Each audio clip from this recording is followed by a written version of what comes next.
What is up, y'all? Welcome back to another episode of the Two Game Podcast. I am Matt Primo, joined by Chris Norman. Hey everybody, how's it going? And this week, we are here to talk about a few games. Okay. Chris has been playing the DLC for Xenoblade Chronicles 3, the brand new spanking awesome DLC that just came out. What was it, like last week, the week before, one of the two. Then we're going to talk Yes. about Return to Castlevania, Dead Cells, the DLC for that. I've been playing a little bit of that. Super fucking excited to talk about that. And then we're also going to talk a little bit about Star Wars Jedi Survivor and how maybe you should wait a little bit, maybe wait a week or two before you jump into that game. So just hold on. I'm just teasing y'all just a little bit towards the back end of the episode for that little discussion on why you probably should wait. This is episode 112. If you are new to the podcast, you're just clicking on this episode, welcome. Every single week, we talk about nerdy shit, games, anime, music, movies. If it's in the nerd realm, we fucking talk about it every single week. And we have a Patreon, patreon.com/2game. Join us at any of those tiers, which we just revamped all of the tiers on Patreon. So if you've been kind of thinking about whether this is something for you or not, go to patreon.com/2game. That's the number 2, by the way. And then, I don't know, scope it out and see if any of those tiers interest you. Look, have you looked at the new Patreon tiers, Chris? I had time to glance at them. Yes. Look, I don't like bragging, okay? But I gotta take a second to brag for just a second, okay? I converted all the tiers, and it's all basically about power in relation to what you can do with this podcast, okay? Or what you can do, how you can create and produce content on this podcast. All the tiers are in relation to that. It was kind of like I didn't think about it and then kind of put it in motion. It was kind of like an organic thing. I'm like, well, I kind of want power to be divided amongst the tiers, right? And then I got the Dragon Ball Z levels in my hmm head. I was like, well, fuck, I gotta name the tiers after Dragon Ball Z. Like that's just fucking a given. And then I found out I could attach GIFs to said tiers.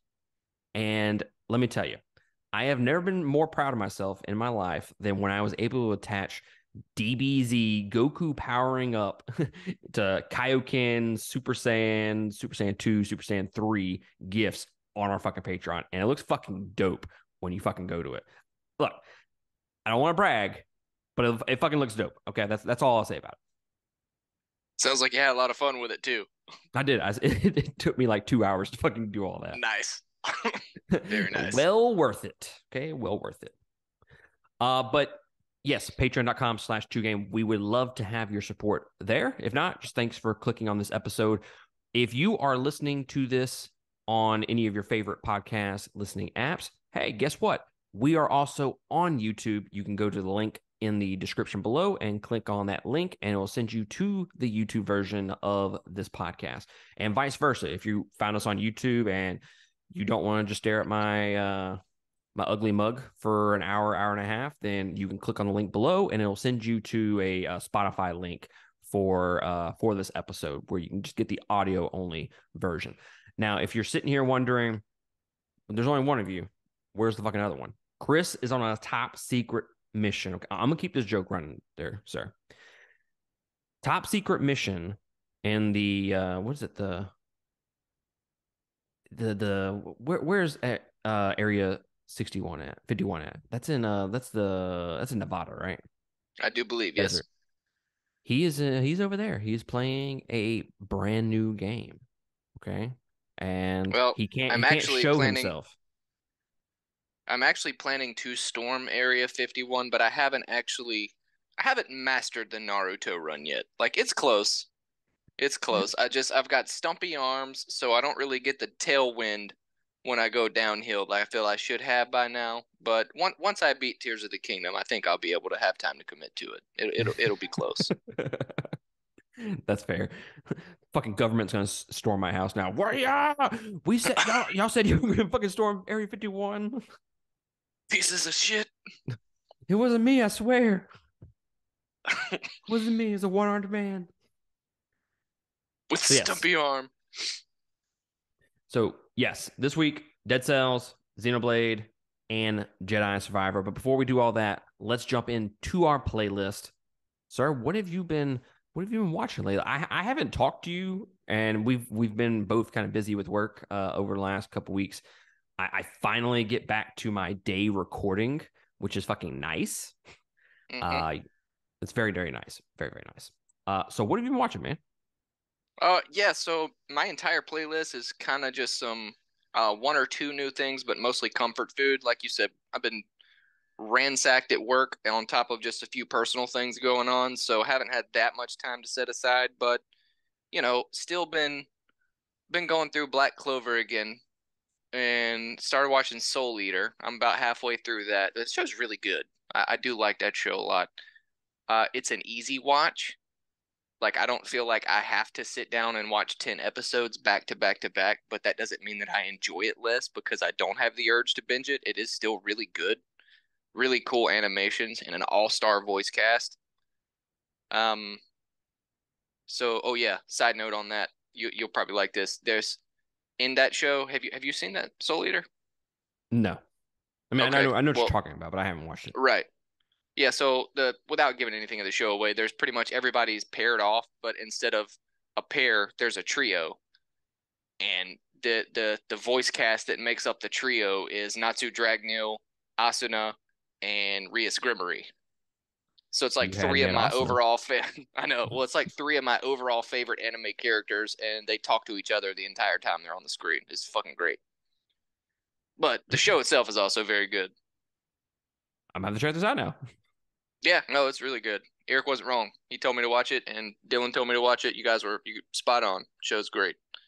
Oh God, Eric's gonna have a And big head now. Shout out. shout out to that. But yeah, pretty much those. And I'm slowly trying to work my way through season 2 of The Rising of the Shield Hero because I just never did go back and watch it. I don't know why that's taking so long because I do love that show too, but I don't know, probably just time. Yeah, yeah, yeah. You're not blasting through it like Attack on Titan, motherfucker. No, no. I'm like, hey Still, man, this show is fucking amazing. I'm like 2 seasons in. Oh yeah, I'll check it out. Next day, hey man, I'm on this episode. How the fuck did you catch up to me? still salty about that, huh? A little bit. I was like, man, I'm finally ahead of somebody in a series. I can kind of be ahead of them a little bit. No, you fucking caught up to me in like a day. Yeah, that was at a very good point in the work life. I was in the office a lot with not a lot to do. So, The good old days, sir. Good old days. yes. When we didn't have responsibilities and we could just do whatever the fuck we wanted, whenever we wanted. Well, I still get one or two a month, but they're not nearly as common as they used to be. Yeah. I don't get those very, very often anymore myself. Yep. Which, by the way, I recorded my first audio only podcast yesterday for the first time in a couple of months. Dude, it fucking felt nice. I was like, bro, I ain't got no expectations. I ain't got a fucking camera in front of me. This is fucking great. I don't have to crop my beard. Well, I don't ever fucking do that. But I don't have to put a hat on. And I don't have to fucking sit in front of my fucking bathroom window. This is great. This is great. So that's all you've been watching? Yeah, pretty much. So I've been trying to watch some more movies here recently, just because over the last several episodes I've been watching maybe one movie here, one movie there. So been kind of knocking out some movies that have been on my list to watch because I have the Letterbox app and I'm trying to rank all my favorite movies of all time, and I have a top 100 all time for me, a list on Letterbox. You can go check that out. I am Primate X. So one movie that has been on my list to watch that I know is one of my favorite movies of all time. It's just I haven't had time. I haven't had time to devote 3 hours to this fucking movie, and that is Troy. Oh my god, that movie is so fucking good, so good, Yeah, it still holds up. dude. It's fucking great. It's a great movie. Um, I was curious to know how I would enjoy it after having the critic mind now that I have ever since starting Surfing the Stream podcast. I was like, I hope this doesn't fucking ruin the movie. It doesn't. It doesn't. Not none whatsoever. Not so much, huh? Dude, I want to say because you can review it on a letterbox, you have like a little word section that you can type about the movie. I think my review was I'm not gay, but Brad Pitt was sexy as fuck in this movie. That's honestly fair. I mean, he is the sexiest man alive.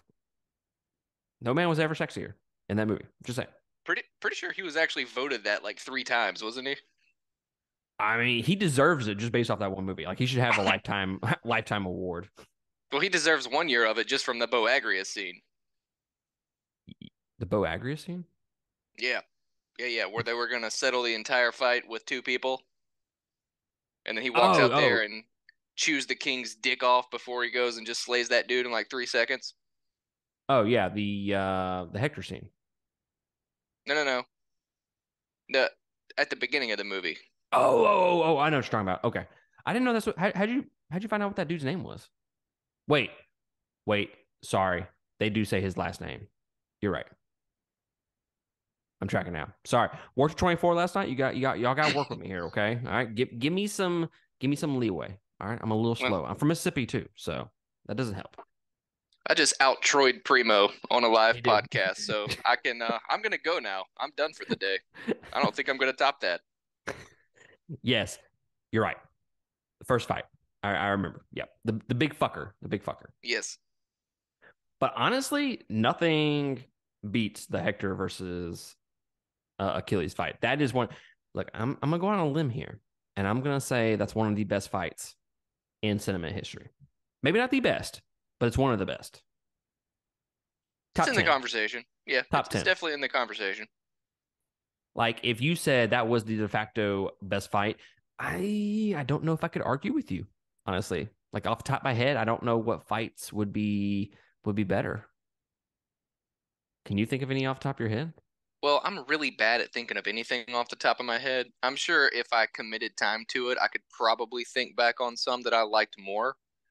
So I wouldn't say that at the end of the day, if you said it was the best, I would probably ultimately disagree that it was the single best, but I wouldn't have a solid argument other than my opinion. So fair. So yeah, at least top 10. I'm gonna think on that. Maybe I'll report back for episode 113 on what are the best fights of all time. I'm gonna write that down so I don't fucking forget it because I will. You know what that's doing, man. You are opening up all kind of warfare with that shit. It's gonna be Geralt Venusaur all over again. Dude, I'm so glad you brought that up because I was gonna fucking segue into that. I was Oh, like, best fights of all time. How about Venusaur and Geralt? yes. Now that we know exactly how it would play out because I laid it out for you. Motherfucker, you didn't lay shit out. Come on. You know, I never expected you to back down, but you know who I caught more shit from than that I did not expect this was Tyler. Tyler was super butthurt after I did that. Dude, and he kept it going for like 7 hours. Like at one point it started, we were going back and forth and I was texting at work, and then I just sent one that was like, agree to disagree, whatever. I didn't care that much at that point. Seriously, it was just for fun, and it's not like these people are real and we would ever fight. If they were real, they would never fight it anyway. So I was just like, all right, agree to disagree. No, I got home after my hour car ride and had like 4 brand new messages with arguments from him, and I was just like, oh, this is still a thing. This is still happening. So at that point, I just kept the fight alive because I was bored. I mean, I'm just saying. Max Evolution, sir. Geralt's not doing shit to Venusaur. Just saying. You can just say all you want. It's settled as far as I'm He, concerned. it's not settled. Fuck you.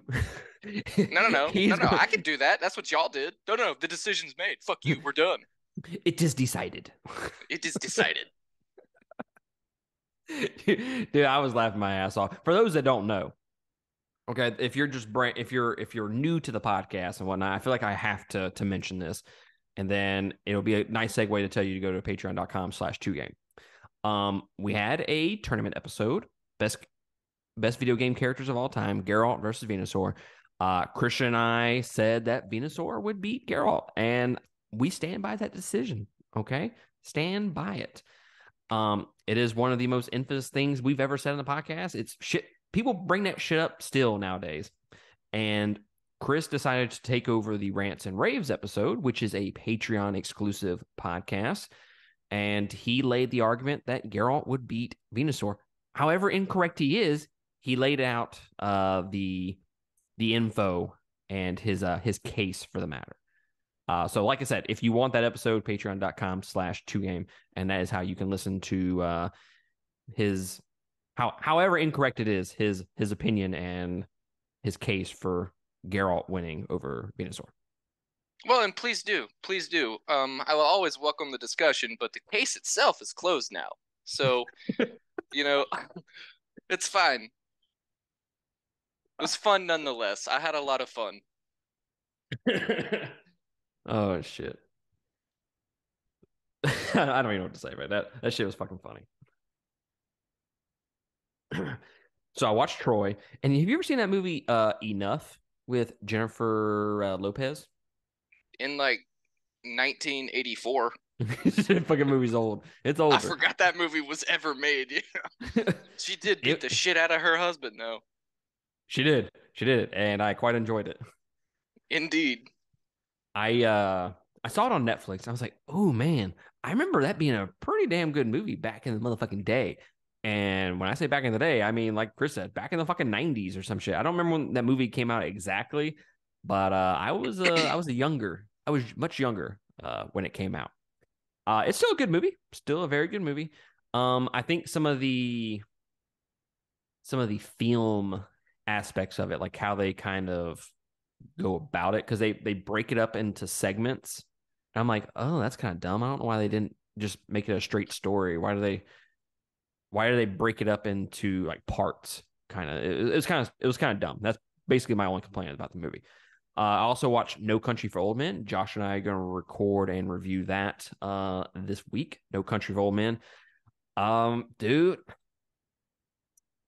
I don't want to say hyperbole here, okay? I don't want to feel like I'm over exaggerating this. I think there's a case to be made that No Country for Old Men is top 5 best movies made of all time. De facto. Have you ever seen it? No, actually. Oh, dude, I feel like you would love it. I probably would. I kind of also forgot that one existed, but back when it was still kind of fresh, like 8 people told me I need to watch it, so I should definitely check that out. Like, when you're watching the movie, it's over 2.5 hours, or is it over 2.5 hours? It's a little bit longer of a movie. It's either like 2.5 hours, somewhere in between there.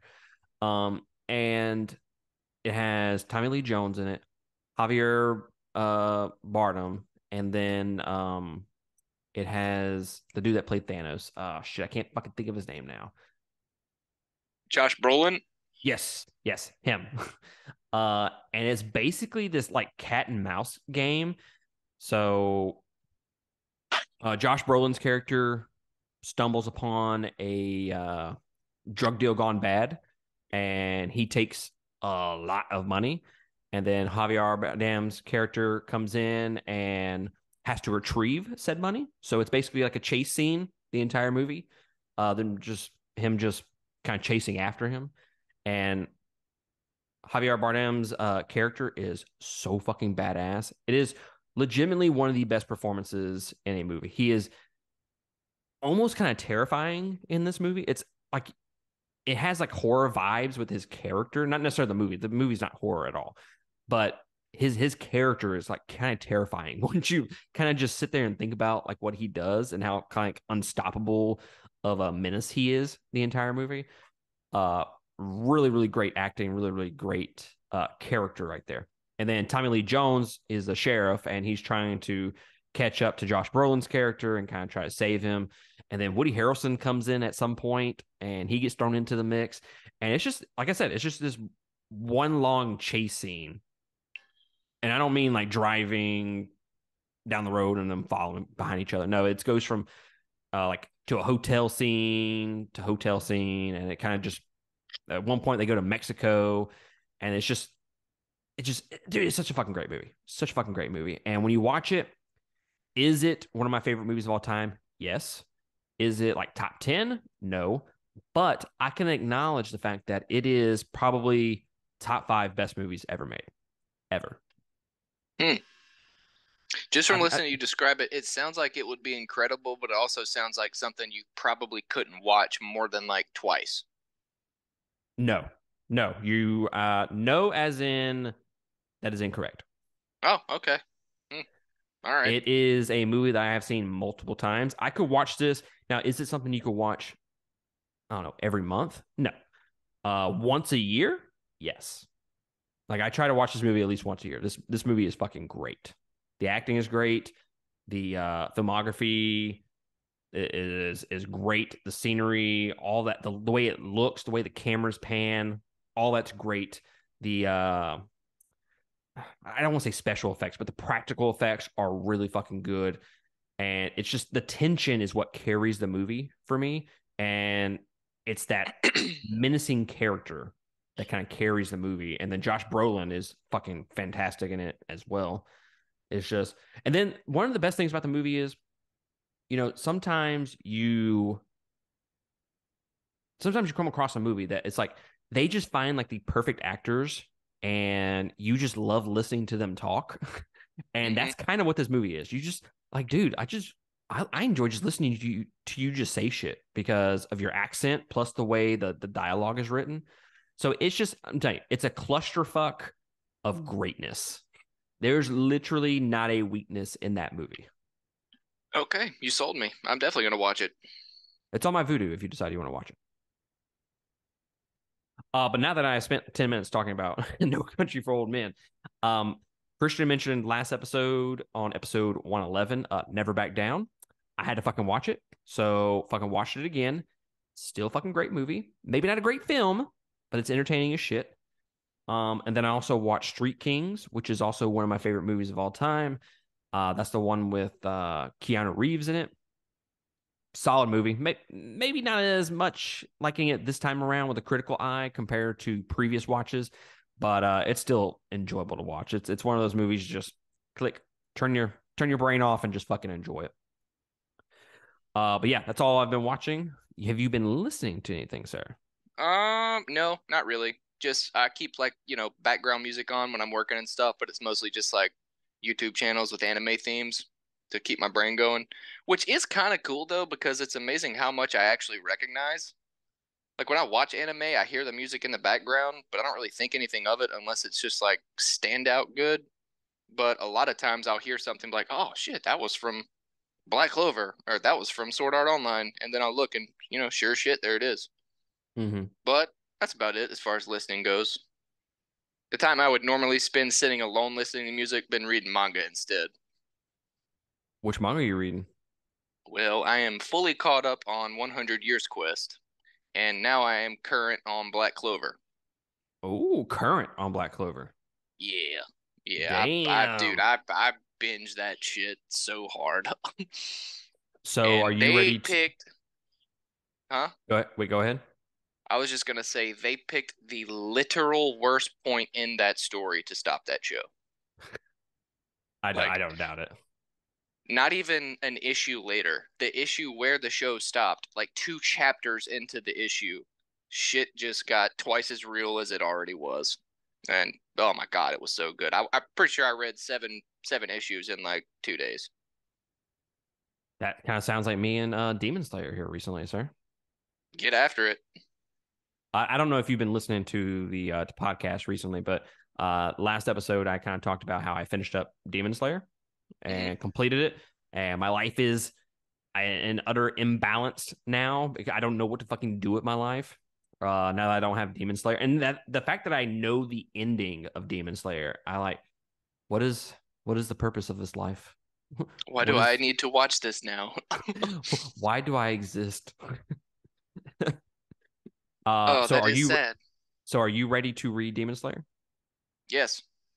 I Yes, I have the am. box set, sir, and I will give it to you. And by give That it to you, I mean sounds you can borrow it. I'm not giving it to you right. permanently. Man, that sounds super valuable. That's a lot of pressure. But all right, yeah, cool. I'll read the shit out of it. Yeah, I read like the last 7 volumes in over the course of like 2 or 3 days. It was those last 7 volumes are perfecto. Pure chef's kiss, huh? Yes, so fucking good. Could not put it down.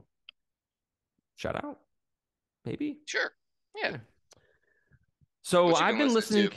I've been listening to kind of the same shit that I kind of mentioned on every single episode here recently. Um, I did review Invent Animate's new album Heavener. So if you are a metalcore fan out there and you want to hear my in-depth thoughts track by track, it's a 40-minute long podcast. Go to patreon.com/2am. That's where you get that exclusive Wall of Death podcast. Been listening to them, been listening to Spiritbox, The Void, which is one of their new songs. Been listening to that shit non-fucking stop. That song is so fucking good. Born Through Fire, been dabbing in them a little bit here and there. It's one of those like it hit really hard when I first listened to it, and then since then I'm like, I mean, this is decent. It's good. It's worth listening to. As everything unfolds, their brand new album is really, really fucking good. And the great thing about it is it does not overstay its welcome. It's like right at like 35 minutes. So by the time I get to work, the fucking album's almost over. Like I Oh can listen wow. to it so many times and it flows really well. I think I still enjoy their first album more, but this one is definitely better in terms of production and what they're trying to do, like songwriting wise and whatnot. Been listening to Currents, which I just found out. I thought their album came out next week. Their new album comes out this week. Dude, I got so fucking hard when I fucking heard that and found that out. I am so fucking ready for Currents' new album. That shit is going to be dope. I'm going to be talking nonstop about that album. So fucking good. Straight up canceling plans, getting ready for it, huh? I like it. Yes, dude. I'm like, we're going to pedal on Saturday for a crawfish bowl at my dad's house. Bro, that's an hour and a half. That's 2 times I can listen to that fucking album. Just doing the math. Just doing them. I've already planned it. I God, love it. dude, I have an erection. I'm so ready for that fucking album. Let me just put it to you this way: their last album, the way it ends. I do this. What is it called? Last FM or some shit like that. It kind of tracks what albums you're listening to and how many times you kind of listen to them. I have been listening to that album since the beginning of the year, and it's still my number one played album, even with Periphery's new album, which I've been listening to. As everything unfolds, it is still my most played. 5 months in, it is still my most played album. I listen to Damn. it almost once a day. That album is so fucking good, and this new album that they got coming out sounds even better. So yeah, that's all I'm going to be talking about for the next month or so. It's gonna be Elden Ring and Horizon Forbidden West all over again, except Well, hell, I'm with excited music. for you. Been listening to some Whitechapel. Been listening to their album The Valley, the horror album, very good. Throne, been listening to them. Beartooth and Conquer Divide. Now we got some games to talk about, so I'm not going to jump into all the little bands that I've been fucking listening to, but let's go ahead and jump into what we've been playing, sir. And you, sir, have been playing Xenoblade Chronicles 3, the final DLC. Well, How is it? I guess you should say how was it? Because I straight up marathoned that beast. And when I tell you I marathoned it, it's man, just so good. Is that are we still in playlist or was that your segue into the actual segment? Because I can go off about it now or I can go off about it later. It's up to you. um, does that ruin the segue if you go back and acknowledge the segue? Well, I need clarity, because I, I don't want to bogart your episode, but at the same time, like it all right, fine. We'll just screw the playlist. We'll go into it. No, no, that was the segue. That was the segue into it. Thank you. Got it. I That was miss you, perfect. buddy. I I missed know, you, right? buddy. Haven't talked to you in a while. I Yeah. always enjoy having you on, sir. Thank you, sir. Let's see. Let's first off, let's talk about time. So, when we were actually talking about Xenoblade before the original game came out, I said when you were asking me about the value of the DLC plus the base game and if it was worth like I think it was 90 total and all that, and I made the statement that I'd like to get like $1 an hour. If I can get $1 an hour out of a full game, then it's more than worth it to me if I enjoy it, right? Mm-hmm. I don't even I don't even use that rule with DLC because it is rare, so very rare that you're gonna get dollar per hour out of any type of DLC. But I swear to God. So Phase 2 launched a new hero, Phase 3 launched a second hero. That was about 6 hours total, just from learning about the hero, getting the story, and doing the side missions. The DLC side story that came out in this last wave was 23 hours long, and I didn't even 100% it. Wait, It was we're not talking about this brand new one, right? That's the Yeah, one before that this that one. one. No, no, that's the one I'm talking about right now, the brand new one. 20 hours? God damn, that's like a new game. It was, dude. It was like obviously not a full length game, but it was close. I mean, it was probably a half of a full length game, seriously. And to just be released in a DLC package, the story itself was so good that, honestly, I'm not gonna say anything about the story other than to say as you play it, it's the first time I've ever played a DLC side story of any kind where it felt like the game itself was written for the DLC rather than the other way around. Wow, that's interesting. Yes, I know it really was, and it was just done so well. I mean, Xenoblade never skips out on the story, so I wasn't expecting it to be bad by any means, but I also wasn't expecting the pure plot to just blow Xenoblade 3 out of the water, and it did. It rose above any expectation that I may or may not have had going into it. But yeah, that's all I'm gonna say about it because I don't want to spoil anything because I still have hopes that at some point you're gonna play it. But some of the few things they did tweak and change that I will talk about are combat related. So in Xenoblade 3, how you when you get the Ouroboros link and then you get those affinity points and you can unlock and upgrade the Ouroboros abilities and all that. Yes. So there's no interlinking in this one, but everybody has their own personal affinity chart. So you can still do that, but you're doing it to your characters rather than the Ouroboros links. That's how you level up your characters. So they kind of gave you a not dumbed down version, but they kind of mixed the two together as far as leveling up your characters are concerned. I wasn't a huge fan of the Ouroboros leveling up tree. I wasn't a huge fan of it. I mean, I liked it, but I kind of It liked was Yeah, it was too narrow-winded. Like you could only do one at a time and you had to follow the tree itself to get the ability you wanted to get to. So if you were looking for something in particular, it took too long to get to it. But they fixed that in the DLC. So now it's just tiered. Each character has 3 tiers. And you can unlock a different tier the further you progress into the story, but you can unlock or unlock whatever you want to. I'm sorry, you can leave locked or unlock whatever you want to buy or not buy in each tier. So you get 15 abilities in the first tier, so you don't have to buy 5 to get the sixth one. You can literally scroll through all of them and say, "Oh shit, I want that first." Like that sounds good. You get the very last one until the next tier unlocks. So they took something that was good for development but not user friendly and made it user friendly. I like that. Just the way you're describing it, I like how they changed it up a little bit. Honestly, Xenoblade Chronicles 2, the affinity chart there, you could probably make the case that it's a little tedious to get all those upgrades but I mean, it does add a lot of replay value to it because you're having to go out to the overworld and kill all the monsters and do all these fucking what's the word I'm looking for? Do all these things to get those specific abilities in that affinity chart. Mm-hmm. So yeah, you could make the case that it's a little tedious, but I kind of enjoyed it after so long. I was like, fuck, I'm gonna go to this level and just kill all these people, and then I'll come back and level this up. And it felt very organized to me, and I knew what I Mm-hmm. had to do to get that shit. Ouroboros, I'm like, okay, I do this battle, do this battle. Oh, do I have enough points now? No. All right, well, let me go battle some more. Who am I gonna battle? I don't know.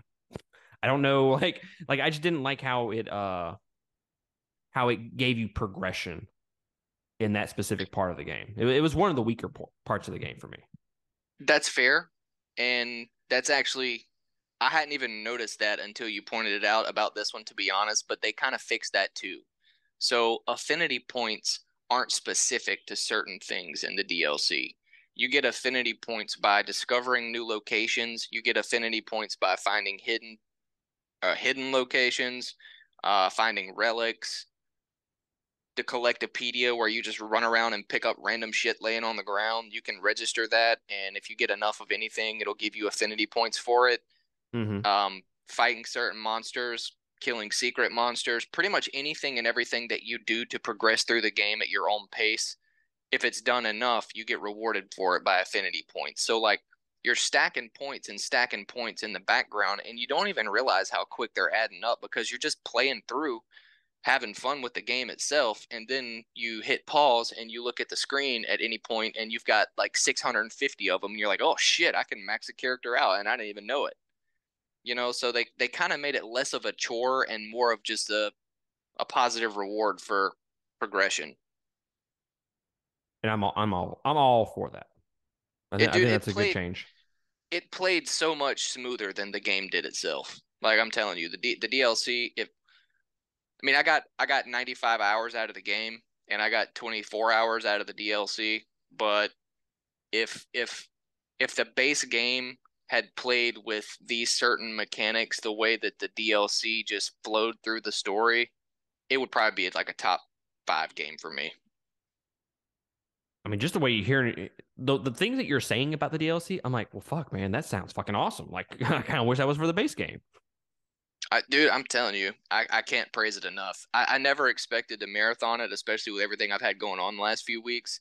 But I'm telling, any time that I had time, I turned it on. I tell you, this will drive it home.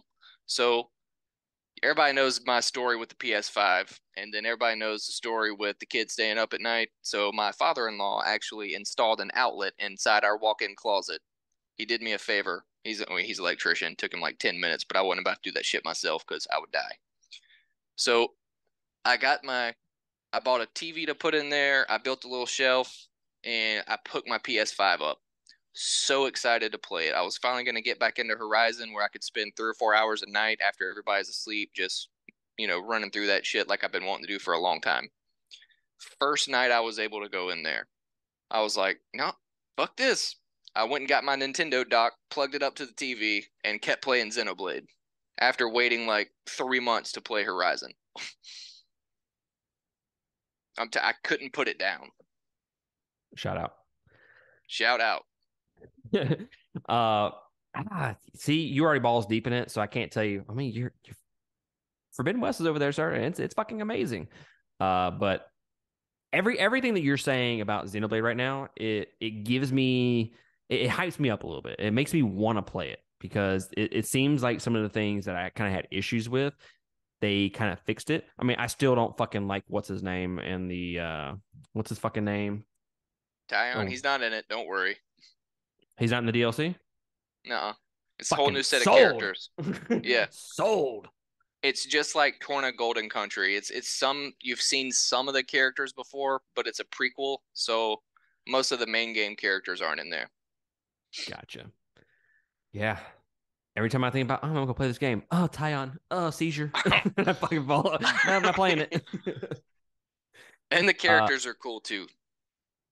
yes. So the trailer came out, and this isn't a spoiler, but I mean, you can literally see it in the trailer.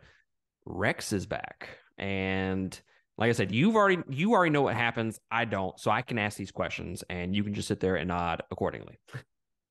I will answer Uh, them if I can. well, it's not even me asking you questions. It's more of just what I'm kind of looking for in this. Oh, okay. So the end of Xenoblade Chronicles 2, and by the way, speaking of Xenoblade Chronicles 2, sir, our fucking deep dive series is doing so fucking well. Is it? It, it's getting close to being twice the amount of plays as any of our other episodes. The next one below it, yeah, this one's almost doubling it. Well, that's what I'm talking about. That makes me Yeah. happy because I fathered 2 children, and that's probably the third proudest thing I've ever done in my entire life. So, I don't know. I think Final Fantasy X. We didn't give Yeah, it its due, but I think that is the best thing we've ever done. that probably is. Yeah, that was a masterpiece. That's our Magnus Opus. It just sucks that it didn't get the traction that we thought it would. But yeah, I get like, there's like, they get views every single week for that fucking game, that review, that deep dive series. It's doing good. But one of the questions I had at the very end of that was, where does the story go with Rex and Mithra? And like where does that story go now that they're kind of split apart and he's with them? Like, is the dude like banging both of them? Is that like what's fucking going on here, guys? Is he now God or what the fuck? Is he now God? I think so. Yeah, I think he is. So lots of Ah, questions I needed to know at the end of that. And I was like, well, fuck, they ought to explore that. If they leave it so wide open, then they ought to explore it in the next game. And then when the next game plays, and I don't even know how many hours I played, 50 hours of that game so far, I think somewhere around there. And there's like no mention of them. I'm like, well, what the fuck? I feel bamboozled. And then I see the DLC trailer and it has Rex in there. I didn't recognize him. His voice changed and everything. It was literally I just saw his name on the screen. And I was like, "Oh, dude, we're about to get those fucking questions answered and this is going to be so fucking good." So, I was hyped to jump back into it. And I told you, I texted you, and I said, this was the opportunity I needed to get back into this game. I have like 2 or 3 weeks before the next Legend of Zelda game comes out. This is gonna be something I can just fucking pound through, right? And I'm making a point with this, guys. Okay. I'm telling you about a fucking specific moment that happened to me. And this is gonna be kind of like a mini rants episode. Chris already knows what happened because I called him. yeah. I got the game card, and it was like I said, I haven't played Xenoblade in months, and this was finally the opportunity that I needed to jump back into the game and fucking finish it. Right? I put it in, and it's a little difficult to put in. Shut up. And it won't load the game, and I'm like, well, what the fuck, man? So I tried pulling it out, and it won't come out. And then I kind of like forced it out a little bit, and I'm looking at the game card, and there's a little sliver of like plastic on the back of it that is broken off. And I'm like, you motherfucker. So I'm thinking the game card is broken. I'm gonna have to spend fucking $60 more on this game, right? Which I probably would have been okay with.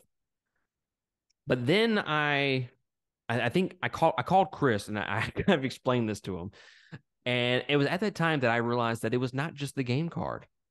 It was my Switch. So now my Switch, the game card drive is broken because I inserted that piece in there and it broke a piece of the game card drive. So now I gotta send that shit to the shop and get it fucking fixed. And I'm hoping that I can go today and get it fixed. Because I will buy Xenoblade Chronicles 3 again and fucking play through it. And I'm excited to play through that DLC, sir. I'm It's excited for you too. And you can use my game card. You don't have to buy the whole thing again. That's fine. You're gonna have to buy the DLC because it won't let you steal mine. But Oh, I already have a DLC. oh yeah, all right, yeah, I'll just give you mine then, man. Don't spend $60 again. Yeah, but then again, like, will I ever play it again? That's gonna be kind of one of those things. It's taken me a year and a half to get you to play it one time. So Hey. Those are semantics. We don't need that. those fine. those are the minor details. But yeah, man, I'm excited to jump back into it. I'm hoping I can get all that fixed today, and I can play most of it by the time Tears of the Kingdom comes out. That shit comes out in fucking 10 days, bro. 10 days. Oh, I know. Oh, I know. Oh, it's gonna be so good. I will say this. I'm not gonna say anything about the plot or the story itself, but Giga Dad Rex is dope. Yeah, Like he does not disappoint. is he a savage? Yes, he's a savage. He's Yes. obviously you saw from the preview, he's older now. He's kind of become like the Orin of the group, Uh huh. but it fits. He's dude's a straight sav. Please tell me he lays that big triumphant bastard of a dick on the table. Yeah, yeah. That's a Just given. just the whole game. The whole game. It's literally covering the screen the entire game. I can barely see Yes. anything. I had to go back to the settings and zoom out so I could see the rest of my party members. That's fucking funny. Oh shit. I don't even know where to go from here from that. Tell me about uh Castlevania. yes, Dead Cells Return to Castlevania. I bought it a couple weeks ago and I've been meaning to play it. I went to finish I wanted to finish Dead Space. And then what did I recently play on the Switch? That man, I can't fucking Fire Emblem. I wanted to finish Fire Emblem Engage before I jumped into it. And I thought this was the perfect time. Like I said, broke my Switch. So I could play DLC, I could play digital games on there, and Dead Cells was digital. So I jumped into it.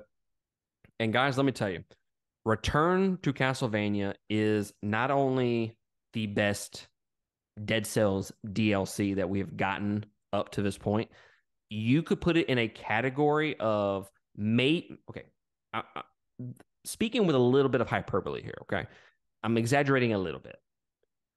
You could put it in the category of best DLC of all time. I haven't even finished it yet. I've played a little bit of the Castlevania section. So the Return to Castlevania shit, obviously, it's a mashup of Dead Cells and Castlevania, obviously. You get more weapons, enemies, bosses, and outfits. And it's actually cool weapons. It's actually like Castlevania inspired weapons. You got like holy water, there's a cross. You end up fighting a boss called Death, and he has like a scythe that is the boss fight itself is dope. And it was one of those boss fights that I'm playing it. And I'm like, bro, what the fuck? And that was like all I could say while fighting it. And and it was really fucking good. Really fucking good. It was one of the best boss fights that I've played in Dead Cells for sure. Well, he has a little scythe that you can get as well. So that's another weapon. And then there's also this little it's not really a mini game, but there's a little cat that runs around inside the DLC in a specific level. If you catch the cat, you get that cat's power, and it is fucking dope. It reminds. Have you played Dead Cells? I have not. Oh, sir. So the I have cat. it, but I haven't played it. So for those out there that are kind of familiar with Dead Cells, it's kind of like the Great Owl, the Great Owl of War, whatever the fuck it's called. It has like a little owl that falls behind you and goes in front of you and attacks enemies in front of you. The cat is kind of similar, but it's pretty fucking dope though. You can use its power. You can use the ability to make the cat fall behind you, and then when it cools off, or it cools down, I should say, you can push it again, and it has like a special attack, and it's like it turns into this almost kind of like a lion-esque uh, cloud, and it attacks an enemy in front of you. It's pretty fucking dope. The cat is cool as shit. Not gonna lie. So yeah, the DLC, you run through the initial section, the typical first level, and then you come across the outskirts, which the Castlevania part of it's broken up into like two like distinct levels. There's the outskirts, and then there's the interior. So you go through it, and you're playing the level, and I'm like, God damn, dude, this shit is fucking long. Like, you can usually get through a level 5-7 minutes if you know what you're doing. The later levels might take about like 10 minutes or so. It took me like 15-17 minutes to get through this fucking level. These levels are fucking long, and it's got some great God enemies. damn. Yeah, there's werewolves, there's like little skeletons that throw bones at you. And at first it kind of lulls you in, right? It lulls you into the sense of security that these enemies are not that strong. I'm like, fuck, dude, I'm a savage again. It's been a while since I've played Dead Cells, and I'm just mowing through these people. It's fucking, I'm getting back my mojo. You know what I'm saying? And then you go to this one specific level, and it fucks you in the face. I don't know what the fuck happened. I had an ability to, if I died, I would have like a rebirth. I would restore and come back and have a second chance at the level. I died, used that ability, and then immediately died again. Oof. I never moved from that portion of the level. There was this disappearing huge fucking monolith. I don't fucking know what it was, but it fucked me in the face. And I did not like it whatsoever. I died instantly. Dude just destroyed me. And That sounds rough. dude, it was bad. It was bad. Uh, I want to say it was the bank. The bank is a new. I don't know if it's part of Castlevania DLC. I don't think it is. It may be from a different DLC that I hadn't had a chance to play yet. But the bank, it takes over. Like if when you go through the levels, you can pick like two or three different levels at a time. Like, oh, I want to go here instead of over here. It takes over that path, those enemies and whatnot. So I don't know if I don't know if I know, man. I got fucked in the face. That's all I know. That's all I know. Just Didn't. grab the back of your head and wouldn't let go, huh? Yes, yes. It was like Angry Dragon. Uh, so they're all like the enemies are great. They're very reminiscent of Castlevania. I think the whole art design, art style, plus the music, it just all fits together very, very nicely. And like I said, it just to me, I kind of want these developers to make a Castlevania game at this point because they did such a fucking good job at making it. And once I died at that particular level, you go back to the start point, obviously, and then you have to then there's like a story aspect to this portion of the DLC, which is different than the base game. It's not really a story whatsoever. It's just kind of stuff that's implied, and you got to read a bunch of shit and whatnot.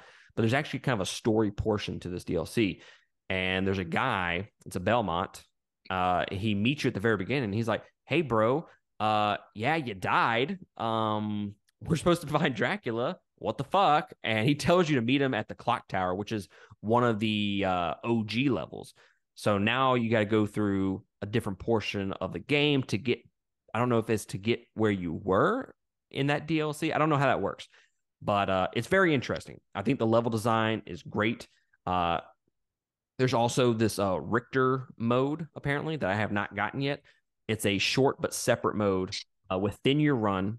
It strips down the combat, Castlevania style, okay? So typically you have two weapons and two tools.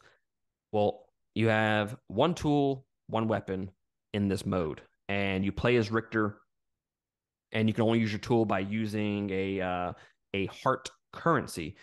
So instead of the fast-paced combat that Dead Cells is known for, it slows it the fuck down to be more methodical, and you're really taking your time to get through these levels. Whereas in the base game, you're trying to speed run that shit, right? And it's just, dude, it's fucking great. Like I want to go keep playing it right now. I don't know if it's just gonna take me some getting used to again, or what the case is, but the difficulty is fucking spiked or something. I'm getting my fucking ass kicked in this game. Sounds cool though. I'm It's really definitely good. intrigued by the how you said they slowed it down. If it completely changed gameplay altogether, that's pretty cool when DLC does that. Yep. I'm excited to play that mode for sure. Dude, you would love this game. Absolutely love it. Yeah, Tyler and no, no. I, Tyler and I used to talk about it a lot, but he doesn't really download the DLC because he doesn't have internet or something along those lines. And it got to the point where I was just telling him about shit that he would never play. So I was like, oh, okay, I guess we're done. I guess this is over now. But yeah, man, like we would talk about that game for every single day. Like, bro, guess what I fucking ran into? Hey, try this on your run. It was a great experience when we were kind of playing it together. Well, that's the one you told me to play first anyway, so I'll probably do that during the day when I have a chance over the next couple weeks till Tears comes out. I Yes. mean, at nighttime, I'm playing Horizon now. That's all there is to that. But I will Enjoy, definitely sir. check it out on the Switch. Yeah, I got Burning Shores DLC for Forbidden West. Gonna finally jump into that shit tonight, and I'm fucking excited about it, sir. I bet so. I cannot wait to. It's gonna take like 3 months, but I can't wait to make it to Forbidden West. I gotta play through Right. Zero Dawn first. Oh, you mean okay. I was like, it sounds like me, dude. But it took me fucking like 20 hours to actually get to the fucking Forbidden West. What about this shit is forbidden? Dude, at what point do I actually get to the Forbidden West? I got there in like 2 hours. Fuck, it's been like 20 hours for me. Just be side questing and side questing. I already know that's gonna be me. I wish I was joking about it taking me 20 hours. It legitimately took me 20 hours to get to the Forbidden West. Oh, I 100% believed you. I didn't even know a joke was implied. And it legitimately only takes a couple hours to get there. But, side quests, fighting monsters, just you get lost, sir. You get lost. It's exciting. All right, let's talk about one more game before we close out this episode, and that is Star Wars Jedi Survivor. It came out on April 28th, so just a less than a week ago. It's out on PlayStation, Xbox, and PC.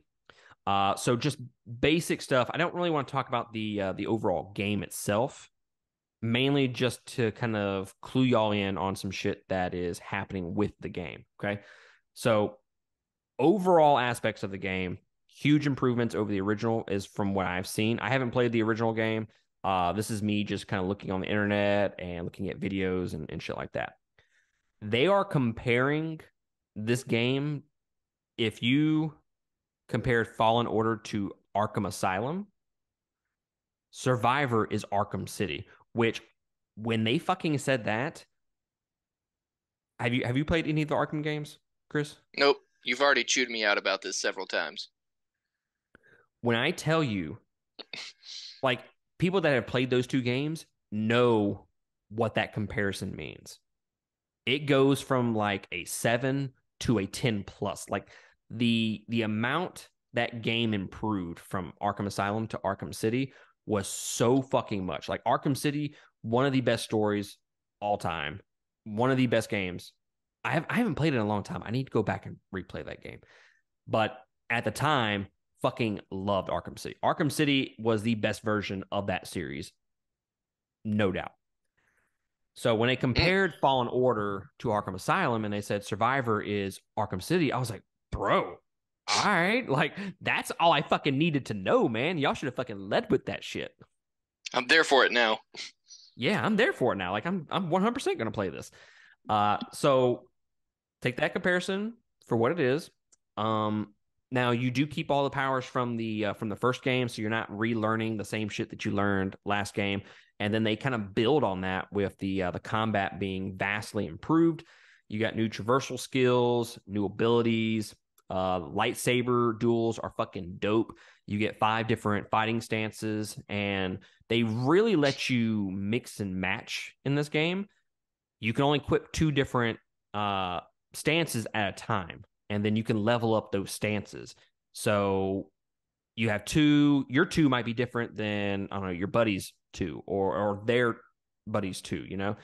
So it gives you some variety in what you're doing versus what somebody else is doing, which I think is pretty cool. You're looking at approximately 30 hours of gameplay, depending on side quest and whatnot. But it's getting great reviews. Okay, great reviews on consoles and shit like that.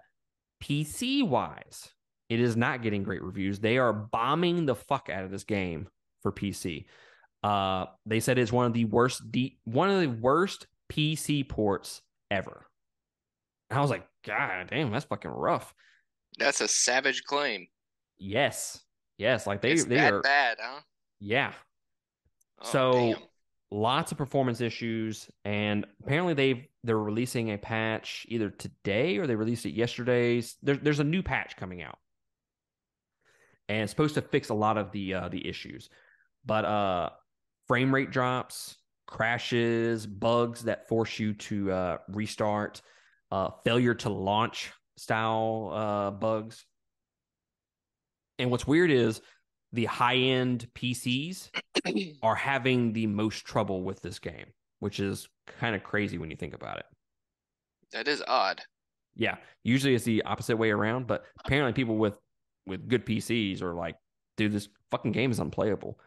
So a lot of websites, a lot of PC gamers are saying, hey, this game is not worth playing right now. Fucking wait for this shit or go play it on console. And it kind of just leads you to this. I mean, they just, how many PC ports have we had recently that have just been atrocious? Now, I don't play PC, but Last of Us Part 1 came out recently on PC and it was supposedly fucking awful. And then there was what was the other one that came out before that? I can't remember what it was, but all the ports recently for PC have been atrocious. So I don't know what the deal is with that.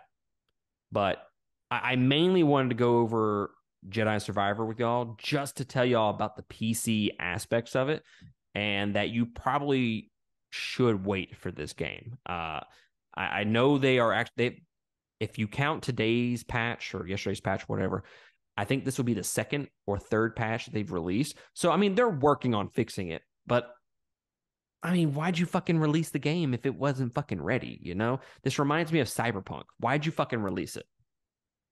Well, it sounds like they bamboozled themselves, honestly. If it's working fine and getting astounding reviews on everything but the PC, that has to be just something specific that they probably didn't realize they fucked up in the meantime, you know? Valid. But they test those games before they ever get released. So I mean, how did your shit not catch those bugs? You know, it's I mean, yeah, babe, I don't know. Fuck, I don't do it for a living. Shit. It's just it is very interesting that it's only crashing on PC when PC is generally the most reliable platform to play on. well, they're still having performance issues on the consoles as well. It's not to the point where it's unplayable from what Oh, I've read. I'll But say because I mean the game itself looks dope. You know, I didn't it watch much does. of it, but I mean, it looks like it's going to be a lot of fun. But I I mean, guess it if it's does. across the board, you're right. They shouldn't have launched it if it wasn't ready. I mean, I do want to play it. It's just finding the time to fucking play Fallen Order and then this game. I don't know if I'll ever have time, but I do want to play it because they're saying it's one of the best Star Wars games ever, and it's unfortunate that performance issues are what people are talking about with this game rather Right. than the story and shit like that. Which I think people said from all the reviews that I read, the general consensus is the story is maybe not that great in this. It's serviceable. It's good. The thing that is really great about it is the character development of all the characters. They develop all of the characters very very well in it, and I'm like, I mean, I'll take some character development over story. I mean, I'm okay with that. I don't need a best story of all time in every single game. Some games don't need a great story, you know? I mean, you go to a game to have gameplay. So have great gameplay and then kind of service it with a good story. Unless you're Last of Us and you can nail both. Oh well, that's fair. But at the same time, it's a dice roll though. Like you can dock yourself plot points if you need to, but that character development's got to more than make up for it. Has to. It's Because key. if you can't run the risk of both of them being shitty, because then the game's just dead before it's DOA. Yeah, then you're like Fire Emblem Engage where it's just you're fucking just scrolling through shit. Yeah, then you're like Chris playing Fire Emblem Engage, where you're like, man, I wasted this $60 and I'm never getting it back. It's so unfortunate how that game just didn't live up to my expectations, man. I even lowered them. I even lowered my expectations. I know we talked about it. Because I made that joke with somebody else. I was like, I knew this game was going to be shit. And it was still shittier than I thought it was going to be. But yeah, Bastards. I just wanted to go briefly through Jedi Survivor. I don't want to talk about it in depth because neither of us have really played it. And I kind of want to say that for a future episode. I'm sure Christian will end up playing it soon and we'll end up talking about it. But yeah. All right, sir. Let's close out this episode with our weekly recommendation. What you got? I am going to. I know several people have talked to me either in the Discord or 1v1 about Fairy Tale in the past. So if anybody is still into that show or ever wants to revisit that universe, start reading that 100 Years Quest. That's going to be my recommendation. That story is, I mean, it's just good. The way the show wrapped everything up, you thought, wow, that was a nice ribbon and bow on this whole series. It's not. No. It takes about a half an issue for you to realize that the author has just created an entire new, not universe, it's same people, same world, but just he just opened a door that up to this point he didn't even let us know existed yet. So it's definitely, it's not even fair to say that it's scratching the Fairy Tale itch because it's doing so much more than that. It's just its own thing, but at the same time, it's like an expansion. I don't know how else to describe it other than if you like Fairy Tale, read it because you'll love it. That's fair, sir. I need to finish that fucking series. I really need to fucking finish it. It's just like I keep getting into filler episodes, and it's like the thing with Fairy Tale is they'll release like 4 to 10 filler episodes in a row, and I'm like, oh my god, man! If I have to see the butt jiggle gang one more fucking time, I'm going to throw my phone. How many times have you seen them? I mean, it's twice, but that's twice All too right. many. Yeah, I think you're done. I think it's only two. Pretty sure you're done with the butt jiggle gang now. And I It's will see your point that they do have a lot of filler episodes, but part of what sets Fairy Tale aside to me personally is I like the vast majority of the filler episodes. Like there are other shows where I see them, I'm like, yeah, I'm just gonna skip on to the next one. I mean, if you take out the butt jiggle gang and that clock tower arc, I can watch every episode of that entire series and not get tired of it. I was telling Christian the other day, I readjusted my rankings for anime. I felt like Dragon Ball Z was way too low on my rankings. I was like, bro, man, like that was the OG, man. That's what got me into this shit, right? Why is it so low on my fucking rankings? Like, it's literally the only thing I hate about Dragon Ball Z is the Garlic Jr. saga because fuck that shit. So I moved it up, and it is currently numero 2 all time. Okay. Oh, I'm about to tell you something very, very important, sir. And I don't think you would have thought about this. Okay, but I am branching my opinion on something. Okay, bear with me for just a second. So, Sword Art Online has up to this point been my numero uno. Correct? Mhm. I've said that on just about every single fucking podcast that we've ever done. I'm I'm changing up that just a little bit. It is no longer my favorite anime. I moved it down my rankings. I still think season 1 is the best anime season of all time that I've seen. So I will continue to prove that point. And season 2 is fucking great as well. But it kind of dwindles down after that. And I still think both of the movies are fucking phenomenal, and they're 2 of the best anime movies ever. I will continue to voice that. But the last 2 seasons, I'm like, these just aren't as good. And I had to bring it down my rankings a little bit. I moved Demon Slayer up to number 1. And partially because of the anime, partially because of the manga. So put that at number 1, and then Dragon Ball Z is at number 2. Honestly, I can make the case for Dragon Ball Z just being my favorite of all time. I fucking love that show. And it's been unfair of me to talk shit about that show and have it lower on my rankings. It's unfair, honestly. But I have it at number 2 right now. Could it be number 1? Probably. So I wanted to I haven't talked to you about Sword Art Online in a while. I don't know how surprised you are by this. Honestly, I don't really know what to do with that information. Like, never in my life did I imagine that we would be having this conversation, so I don't really know how to respond, to be honest with you. Look, sometimes you just gotta look yourself in the mirror, and say, Yeah, hey, yeah. from top to bottom, is this one of the best anime that I've seen? And it's like, well, I mean, I do like Dragon Ball Z from beginning to end, other than Garlic Jr. Saga, because fuck that saga. But I mean, I can skip over that shit. Right. Sword Art Online, once you get past season 2, it's like, it's good. Don't get me wrong. I still love it, but It definitely takes a jump back. You're not it, t- wrong. it it takes a step back, and it's like it's same thing with My Hero. My Hero was probably, I could probably put that at number 2, but then we have fucking Villains Academia, and that shit just brought it back down. But then we have the new season, which brought it back up. So my rankings are always in flux. But I had to be real with myself and look myself in the mirror and say, is this better overall from beginning to end better than Dragon Ball Z? And I can't say that it is. So even with it being the best season of all time. Hmm. Okay. No, respect. Respect for you coming to that realization and accepting it. I never thought I'd see the day. I got to go to like Anime Anonymous. Yeah. You know, you got to recognize that you have a problem first, you know? Hi, my name is Matthew, and I'm here because I betrayed my favorite show. I All like it right. though. So my weekly recommendation is going to be to go check out the Dead Cells Return to Castlevania DLC. I want to say it is $10, if I'm not mistaken, to buy the DLC. Um, it's worth it at this point that I've played it. But look, I'm a Dead Cells dick rider. I'm gonna praise the I'm gonna praise the game with everything I got. And I think from beginning to end, that game is one of my favorite games of all time. It's in my top 10, obviously. And oh, hold on, sir. Let me see those. So, little ADD moment here, okay?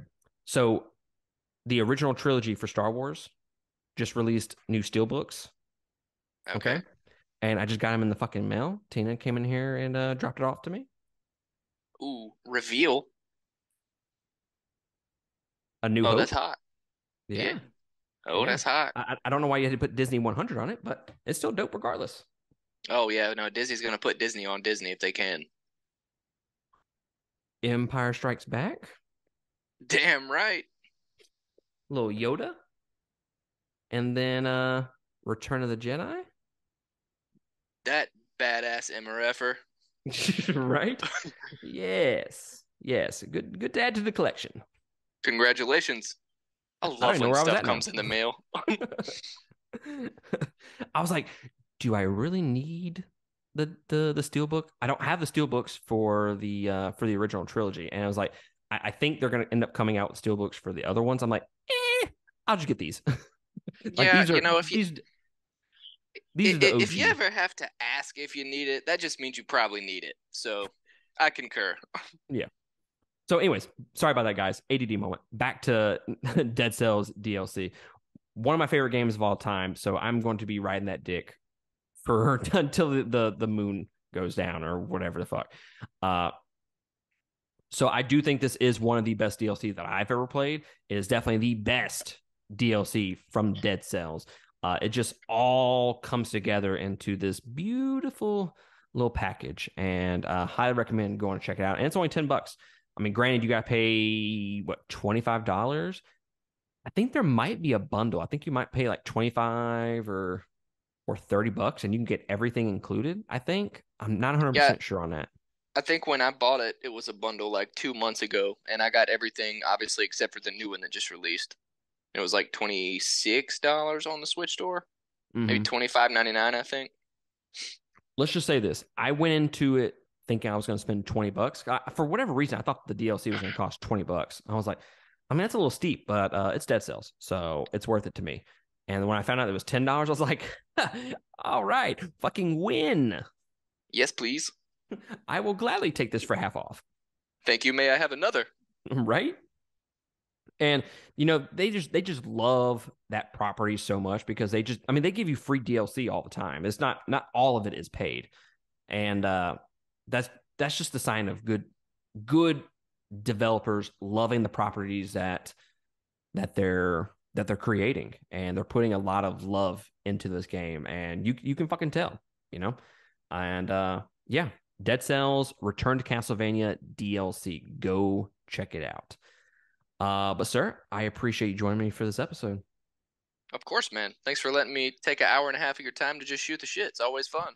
It was fucking fun, man. It's fucking fun. I always enjoy having you on. Ew. Shout out.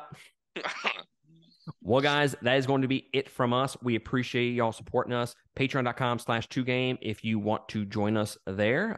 We have new tiers, $5, $10, $20, and a $30 tier that you can all go and be a part of. We have a Patreon meetup tomorrow, May 3rd. It is going to be, I think, our third meetup. We're going to see Dungeons and Dragons. That is going to be fucking fun.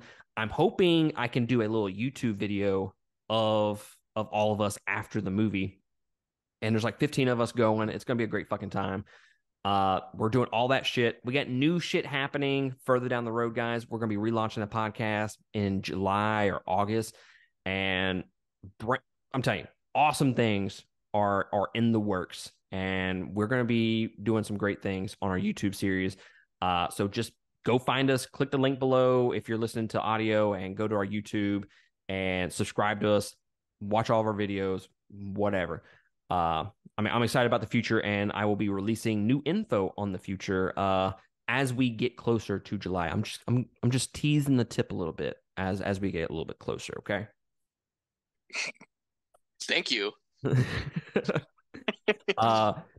yeah, guys, that is going to be it from us, and we will catch y'all next time on another episode. Laters. Catch you later, guys.